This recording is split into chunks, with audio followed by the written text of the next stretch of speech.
Hey guys, welcome back to the channel. So today I want to talk to you about 5 things that's preventing you from achieving your financial goals. So number 1 is video games and TV series. This I think applies a lot to millennials or people that are younger. Video games, TV series, movies, these types of things bring us a lot of comfort in the short term, but they eat up a lot of our time. And after you turn off that iPad or TV series and after you finish binge watching it, you haven't actually achieved anything in the world. These items work because they kind of hack your brain. They give you a sense of enjoyment, satisfaction, even progress and achievement by hacking your nervous centers. When you go back into the real world, after you spent 100 hours, 200 hours online, you'll find out that actually you didn't achieve any of your real goals and your life hasn't actually improved.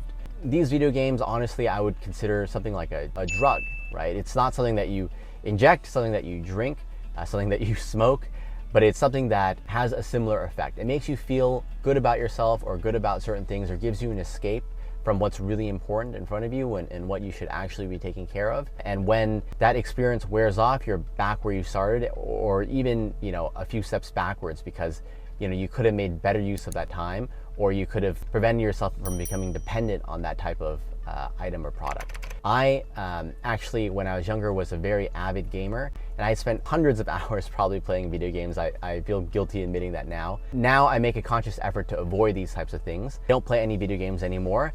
If I'm going to watch any kind of entertainment, I stick to movies and not TV series, because a movie is a 1 hour, 2 hour commitment, and that's it, right? But a TV series, something that you're chasing every week, or that is like an hour long and there are 20 or 30 episodes and there's 6 seasons of it, that could eat up a whole month of your life. We've all watched Game of Thrones. Game of Thrones is, I don't even remember how many seasons, 6 seasons, 7 seasons, 8 seasons. This person's killing this person's sleeping with this person, someone gets stabbed. I mean, it's definitely something that's entertaining and it's riveting and it's gripping and it can be fun to talk about with your friends. But after you've sat down and watched hundreds of hours of video, again, you haven't achieved your goals in any way, and you haven't even made progress towards them. It's unfortunate, but these types of things I think are something that you really should try and cut out of your system. What I do instead is I'll watch a movie. So a movie is a 1 hour, 2 hour commitment. I know that I'm not going to be productive during that time.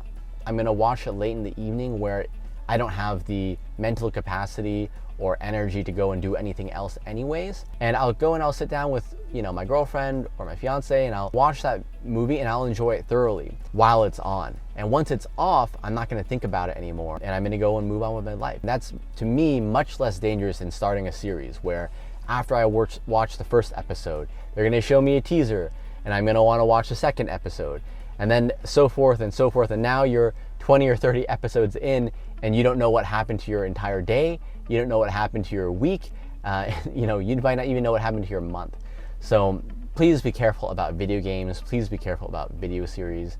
They're fun, they're entertaining, but they're distracting you from achieving and taking care of what's actually important in your life. Second thing is your car payment. I do a lot of real estate investment, and that involves going to many different neighborhoods, trying to evaluate if they make sense for long-term investment.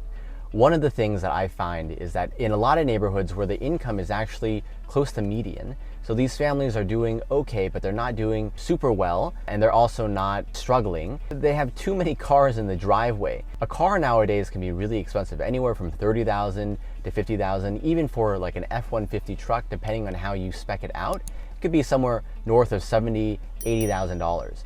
So cars are actually a horrible long-term investment because they're a depreciating asset. The number one mistake that I see people making with them is allocating too much of their money towards their cars. If they instead took that money and put it in the stock market or saved it for their business, they could be much further along reaching their goals. If your income is only $70,000 a year and you buy a car for $30,000, $40,000, after tax, that's almost the entirety of 1 year of savings.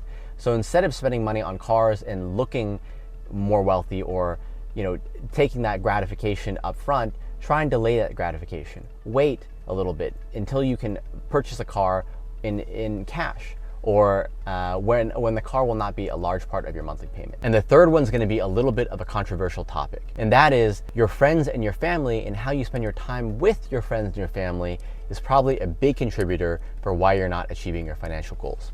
If you look at it mathematically, income is distributed in a bell-shaped curve. That means that most of the people are in the middle. They're making decent money, median income, average money, but they're not achieving great financial success.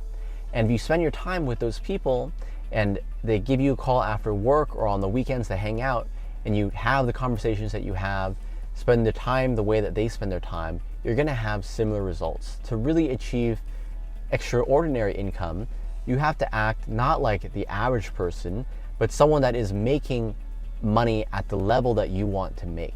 You have to make friends like those if you can, but if you cannot, at least try to spend your time away from your friends, because they're probably allocating their time in a way that's more likely to reinforce their current income earning standards and actually help them earn more. If you're in college and you join a fraternity, this is a little bit of a danger as well, because you're spending and you're living with people that have very different goals from you. If you're really trying to make money and be wealthy, you're trying to act in an extraordinary way, to try and do things that the average person does not do. And so if you give people unfiltered access to your time, unfiltered access to your mind, meaning that anyone can walk into your dorm room, anyone can give you a call on the weekends, you do whatever your friends want to do, it's not going to give you the opportunity to act and invest your time and allocate it towards something that's actually going to yield fruit, yield wealth, yield additional income in the future. You're just going to be doing the same thing that everyone else is doing, and so you shouldn't expect your outcome to be any different. If you want to achieve success, you have to do something different than the pack. You have to go the other way. And I would say, and what's worked for me, is actually to spend more time with yourself. Say no to your friends sometimes, and make sure that you're leaving enough time for yourself for your own goals. The fourth thing that's holding you back and preventing you from achieving your financial goals is asking for permission. A lot of the times when you feel uncomfortable about something, you'll go and you'll talk to your friends and you'll talk to your family. When you do that, you're expressing and relieving that stress and pressure of whatever thing that's causing you discomfort in your life. If that's your financial goals, maybe you complain how it's difficult to make ends meet. Maybe you complain that your boss is not treating you well. Maybe you complain that you're not making enough income. Well, when you talk to someone about that, you're relieving that pressure. Instead of taking the energy, trying to be productive with it, you're sharing it with other people, you're feeling better about yourself, but you're not necessarily improving your financial outcome. I understand it's important to get support sometimes, and that's important for what you're trying to do, but if you go back one step, you have to remember that you want to act not how the average person, the ordinary person acts. You want to act in an extraordinary way. You want to take steps towards doing something and being a little bit special, towards trying to achieve something that the average person has not achieved, which is financial freedom. So instead of taking that time, sitting down, talking to friends and family and commiserating, right, having that instant pressure relief valve, take that energy, keep it to yourself a little bit and turn it towards productive endeavors.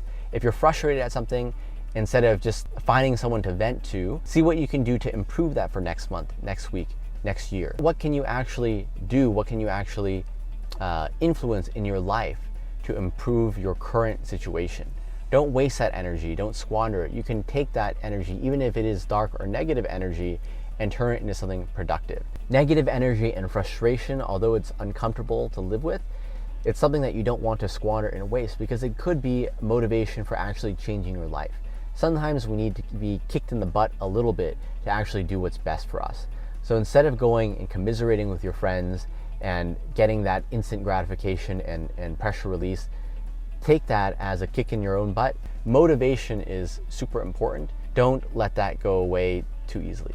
The last thing is a failure to take action. So a lot of people, they want to improve their lives. They make plans, they think about it, they talk to so many people, trying to figure out what the right move for them. And what's happening is they're spending more time trying to plan out perfection, trying to get ultimate certainty that they're going to be successful, instead of actually taking actions, failing, trying again, and learning, and actually taking steps towards achieving their financial goals. So try not to have analysis paralysis. Try not to spend so much time trying to figure out the perfect plan. It's better to move and try things and fail than to never try at all. So the last thing you have to do is take all this frustration, all your goals, your hopes, your optimism, and try and make something happen on a day-to-day basis. Turn this energy, turn this desire, into actionable steps and then go and execute on them. And as you progress, as you learn, you're going to change your plan, but you're going to learn every step of the way, and that's eventually going to lead you down the road of success. So thanks for watching. I hope you enjoyed that. That was 5 reasons why you may not be achieving your financial goals. I hope that these things help you. I hope that you can use this advice towards improving your own lives and reaching your financial goals. If you like what you saw, please like and subscribe. It really helps me out and lets me know what type of content you like and lets YouTube know that you're enjoying this content. So I appreciate it. See you in the next video.